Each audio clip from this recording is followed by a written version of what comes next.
मराठवाड्यामध्ये अतिवृष्टी झालेली आहे। ओला दुष्काळाची पाहणी करण्यासाठी आमदार बच्चूभाऊ कडू आलेले आहेत, परभणीमध्ये दाखल झालेले आहेत। आपण त्यांच्याकडून अधिक माहिती जाणून घेऊया। भाऊ, मराठवाड्यामध्ये अतिवृष्टी झाली आहे, पिकांचं प्रचंड नुकसान झालं आहे, काय माहिती घ्या?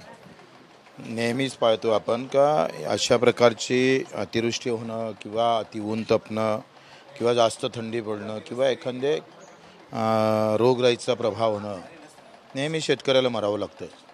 आणि म्हणून आम्ही त्यांना कायमचा मार्ग सांगतोय सरकारला का पेरणी ते कापणीपर्यंत सगळी कामं एमआरजीमध्ये घेतली पाहिजे। मजुरीचा खर्च जर योजनेमध्ये बसला तर गावात मजूर पण स्थिर होईल आणि शेतकरी पण स्थिर होईल। ते केलं तर नुकसान पण कमी होईल। एखादं नुकसान झालं तर आज 80% खर्च हा मजुरीचा येतो आणि 20% हा पेरणी आणि खत बियाणे याचा लाभ होतोय। तर यावर एक कायमचा जर तोडगा असेल तर तो पेरणी ते कापणीपर्यंत सगळी कामं एमआरजीमध्ये घेतली पाहिजे। आणि नुकसान भरपाईमध्ये अधिक जास्त वाट न पाहता आपण पाहतो का आताच पंचनामे होणार, मग 3 महिन्यानं पैसे भेटणार, तर त्याला काही अर्थ उरत नाही। ते तातडीनं देण्याची व्यवस्था सरकारनं केली पाहिजे। लाखो हेक्टरवर पिके जे आहेत ते खरडून गेलेले आहेत, सरकार गंभीर वाटते का? मला असं वाटते का खरडून गेलेल्याचे पैसे गेल्या 3-4 वर्षापासून भेटले नाही आणि त्याच्यात सरळ म्हटलं आहे का हेक्टरी 25,000। आता होतं कसं 3-4 प्रकारचं नुकसान होते। एक तर पूर्ण पीक वाया जातं, दुसरं पिकासोबत जमीन पण जातं, तिसरं जमीनच गायब होतं। नदीकाठच्या जमिनी दिसतच नाही, सातबाऱ्यावर जमीन दिसते पण वस्तुस्थिती दिसत नाही। म्हणजे जमिनी जर गायब झाल्या तर त्याला जमिनी एवढे पैसे दिले पाहिजे का नाही दिले पाहिजे?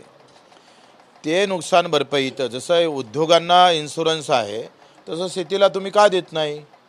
ती या प्रकारचं खरं तर आव्हान सरकारनं स्वीकारलं पाहिजे।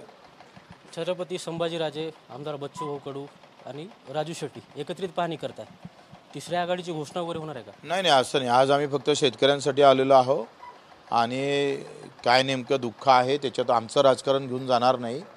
जेव्हा येऊ तेव्हा स्पष्टपणे येऊ, काही विषय नाही। चाचपणी म्हणता येईल तिसऱ्या आघाडी? नाही, चाचपणी वगैरे नाही आहे।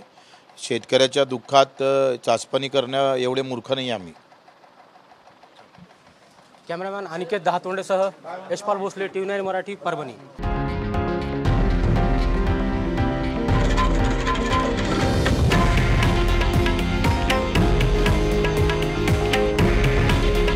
हे आहे देशातील नंबर 1 न्यूज नेटवर्क आणि आपण पाहत आहात TV9 मराठी।